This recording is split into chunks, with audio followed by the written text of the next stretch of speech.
Welcome welcome welcome प्यारे बच्चों। तो आइए फिर से मैं आपको ले चलता हूँ मैथमेटिक्स की इस दुनिया में।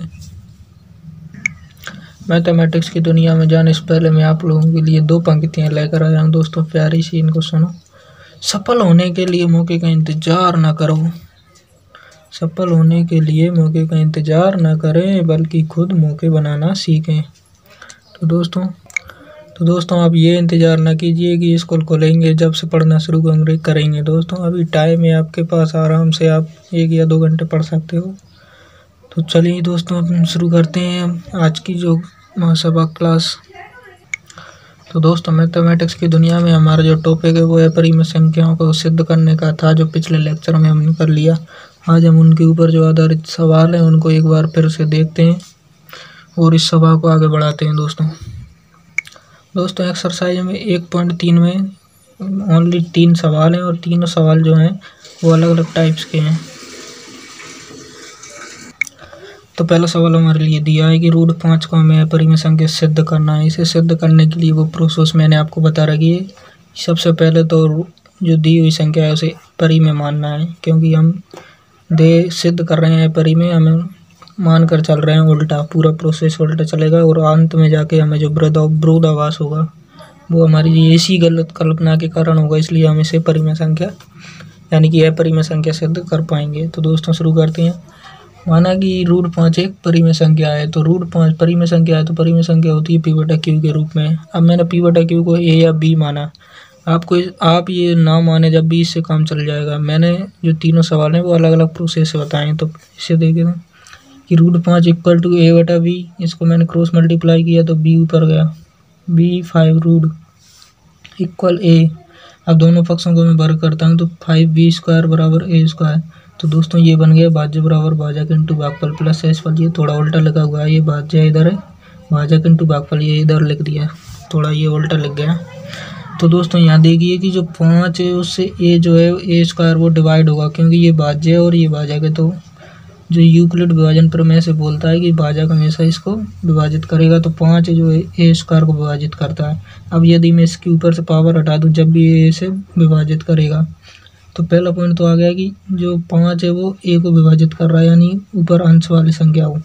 और यदि मैं इसे आगे प्रोसेस मतलब अगली चेक करना चाहता हूँ क्या 5 का इसमें B में भी जाएगा, तो इसके लिए मैं एक अन्य जो अन्य इसका जो क्रॉस है वो इसके साथ में C को मानकर चल रहा हूँ।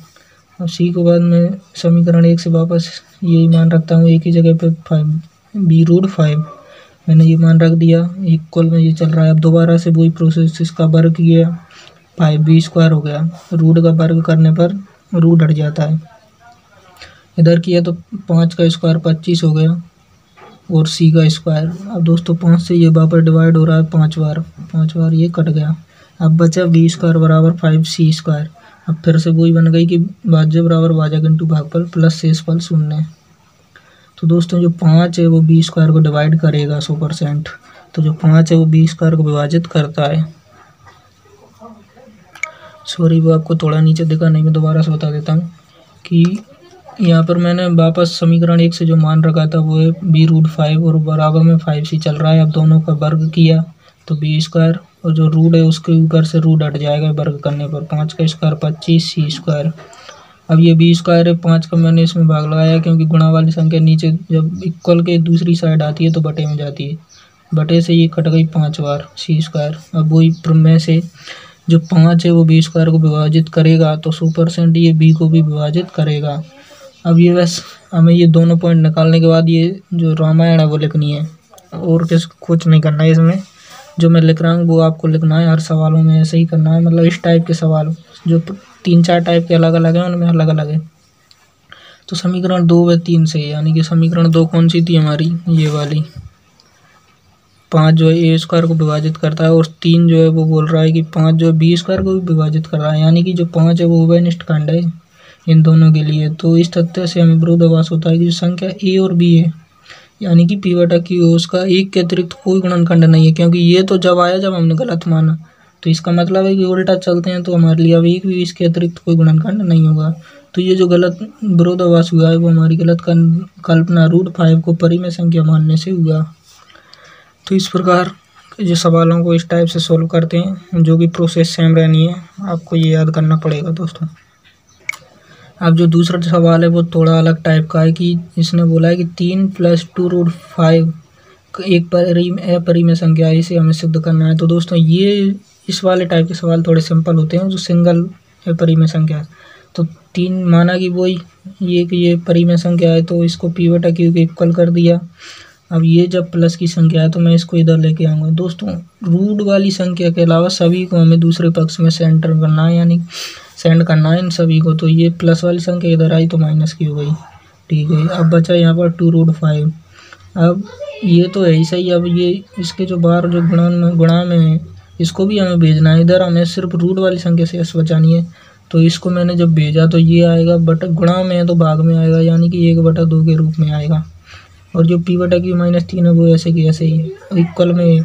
अब आप इस वाली संख्या को देखो, क्या ये p/q के रूप में है या नहीं। तो p/q में होने वाली संख्या जो है परिमेय संख्या कहलाती है। अब जब ये परिमेय संख्या है और ये इसके इक्वल में है, तो हम अभी तो यही बोलेंगे कि ये एक परिमेय संख्या होगी। लेकिन अभी पिछले वाले सवाल में हमने देखा है कि ये एक अपरिमेय संख्या है। तो इससे सिद्ध होता है कि तथ्य विरोधाभास होता है कि जो √5 है वो तो एक अपरिमेय संख्या है। तो इसका जो मतलब हम गलत कहाँ से पहुँचे, जो कि हमारी गलत कल्पना से हुआ ये सब काम कि 3 + 2√5 को हमने परिमेय संख्या माना था, इसलिए ये विरोधाभास हुआ था। तो इससे हम निष्कर्ष निकालते हैं कि जो 3 + 2√5 है वो एक अपरिमेय संख्या होगी। दोस्तों इसका जो प्रोसेस है थोड़ा छोटा है, सिंपल भी है। प्रोसेस को मैं दोबारा से बता देता हूँ कि इस टाइप की संख्याओं को सिद्ध करने के लिए इसे वही p/q के इक्वल कर दो। जो सारी भी इसमें प्लस माइनस गुणा में ऐड है वो संख्याओं को इधर दूसरे पक्ष में स्थानांतरण कर दो, और ऑटोमेटिक यहाँ पर ये जो परिमेय संख्या बन जाएगी। तो इसके लिए जो 4 से 5 लाइन है वो आपको लिखनी होंगी। इनका मैं कुछ नहीं कर सकता, ये आपको याद ही करनी पड़ेंगी दोस्तों। बस इसी प्रकार से इनको जमाते हैं और सवाल जो है हमारा कंप्लीट हो गया। और लास्ट में लिख देते हैं, तो इससे निष्कर्ष निकलता है कि ये एक अपरिमेय संख्या है। जो तीसरे वाले सवाल है उसमें 3 से 4 पॉइंट दे रखे हैं अपरिमेय संख्या सिद्ध करने के लिए। तो इनमें से मैं दो टाइप के सवाल तो आपको बता चुका हूँ, इस टाइप का और देख लो।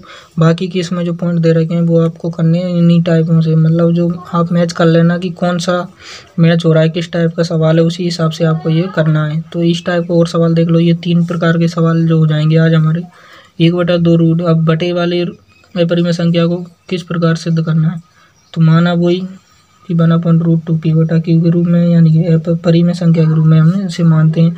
क्रॉस मल्टीप्लाई करते हैं, q इधर जाएगा, √2 है जो p से मल्टीप्लाई होगा। आप दोनों का फिर से वर्ग करते हैं तो q² 2p²। अब ये वापस से बन गई भाज्य बराबर भाजक इंटू भागफल प्लस शेषफल। तो जो 2 है, अब ये भाजक का कार्य करेगा, तो 2 है वो q² को विभाजित करेगा। तो जब मैं इसे वर्ग भी हटा दूँ तो 2 तब भी इसे q को विभाजित करेगा। ये पॉइंट तो कॉमन चलेंगे। अब दोबारा से वही q बराबर 2 मल्टीप्लाई, अब p की जगह पे मैंने x मान लिया, अब आप +0 कर दिया। फिर से वही वर्ग करूँगा, समीकरण 1 से वापस q को स्क्वायर का मान पुट करूँगा, जो कि अभी आया था पीछे 2p², 4x², 2 से डिवाइड हुआ 2x² बना। अब जो 2 है वो उधर पहले तो q को डिवाइड कर रहा था, अब जो 2 है वो यहाँ पर p² को डिवाइड कर रहा है, यानी कि 2 जो है वो p और q का कॉमन हुआ, निष्ठ गुणनखंड जो आता है। और इस तथ्य से जो विरोधाभास होगा वो होगा कि p/q का एक के अलावा कोई गुणनखंड नहीं है, और ये गलत कल्पना मानने से हुआ। इस प्रकार से आपको ये 2-4 लाइनें वो लिखनी है हर सवाल में, और सवाल का सॉल्यूशन यही है। आपको यदि ये समझ में नहीं आता है तो इसे बार बार रिपीट कीजिए, वीडियो को बार बार देखिए, ताकि आपको जो कुछ भी कमी है वो इसमें बार बार देखने से पूरी हो सकती है दोस्तों। क्योंकि मैं इसे बार बार रिपीट तो कर नहीं सकता, क्योंकि वीडियो ज़्यादा लंबी मैं बना नहीं सकता। अभी मेरे पास जो फैकल्टी वगैरह है वो अभी थोड़ी कम है, इसलिए मैं इस प्रकार की शॉर्ट वीडियो ही बना पाता हूँ दोस्तों। अब जो हमारा टॉपिक रहने वाला है वो है परिमेय संख्याओं का शांत और अशांत दशमलव प्रसार। तो दोस्तों शांत और अशांत को मैं इसमें बढ़िया से आपको समझा देता हूँ। इस शांत दशमलव प्रसार वाली संख्याएँ क्या होती हैं। तो वे संख्याएँ होती हैं जिनका जो हर होता है वो उसका जो मान है 2 की घात या 5 की घात या दोनों के मल्टीप्लाई के रूप का हो। तो अंश में जो है हर का भाग पूरी बार चला जाएगा, यानी कि वो शांत दशमलव वाली संख्या बन जाएगी।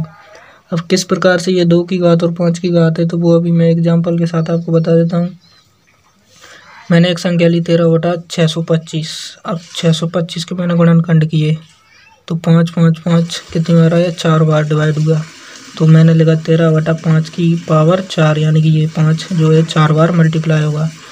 तो जो परिभाषा है वो यही बोलती है कि या तो बटे में 2 की घात के रूप में आ जाए या 5 की घात के रूप में आ जाए, तो वो जो बनेगी वो संख्या शांत दशमलव वाली संख्या बनेगी।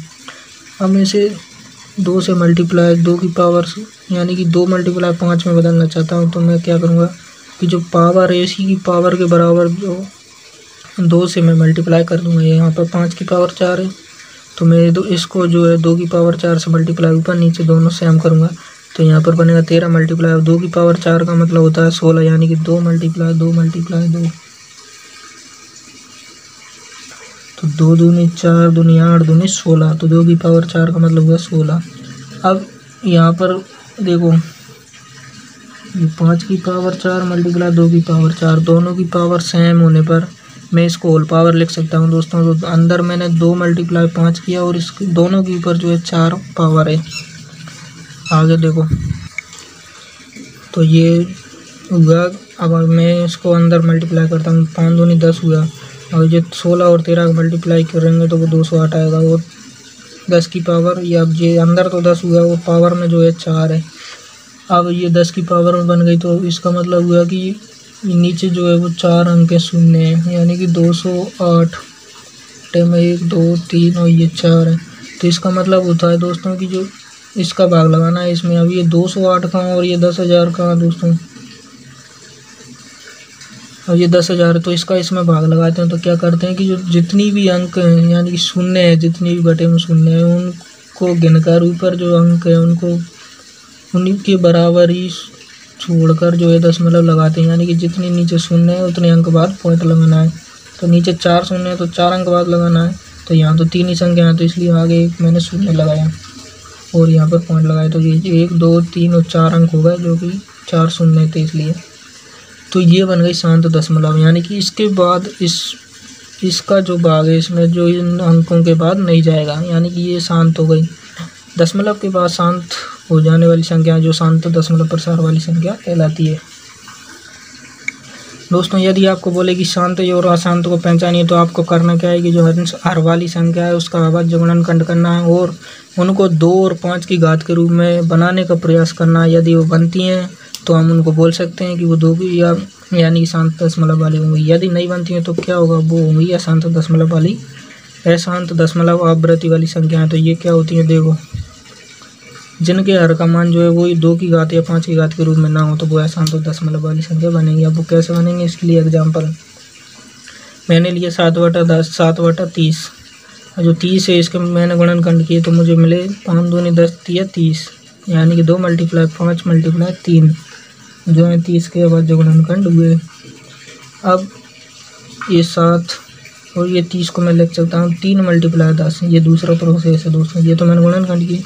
अब ये तो इसका मतलब भी वही हुआ 7/30। तो आइए बटे में एक शून्य है तो इसलिए मैंने 0.7/3 लिखा, यानी कि 1 अंक बाद पॉइंट लगाया ऊपर। अब मैं इसमें जब भाग लगाता हूँ 0.7 में 3 का तो 0.3 का 7 में लगाया 2 बार गया, 1 शेष पल बचा। अब 1 शेष पल बचने के बाद हम वापस यहाँ पर बटे वो शून्य लगा लेते हैं, फिर इससे 3 का भाग देंगे तो वो ही जाएगा 3 बार, फिर 1 बचेगा, फिर शून्य लगाओगे फिर 3 बार जाएगा। तो दोस्तों ये जो है पीछे जो 3 3 आएगा वो चलता जाएगा, यानी कि इसका जो है अंत नहीं होगा। तो जो 2 है वो तो 1 बार आया और जो 3 है जो बार बार आएगा, इसलिए मैंने इसके ऊपर बार लगा दिया। इसका मतलब होता है कि जो 3 है इसकी कोई सीमा नहीं है कि ये कितनी बार आएगा। तो दोस्तों ये होती है अशांत दशमलव। उम्मीद करता हूँ दोस्तों आपको ये समझ में आया होगा शांत और अशांत क्या होता है। इसके ऊपर अगली जो एक्सरसाइज 1.4 है वो सारी इसी के ऊपर है, शांत और अशांत। और इसकी एक और उसमें जो प्रोसेस है कि लंबी विभाजन प्रमेय यानी कि भाग वाली प्रोसेस, जो कि हम अगले लेक्चर में सीखेंगे। तो दोस्तों पढ़ते रहिए, मस्त रहिए। तो लेता हूँ मैं इस लेक्चर से विदा, मिलते हैं अगले लेक्चर में। धन्यवाद दोस्तों।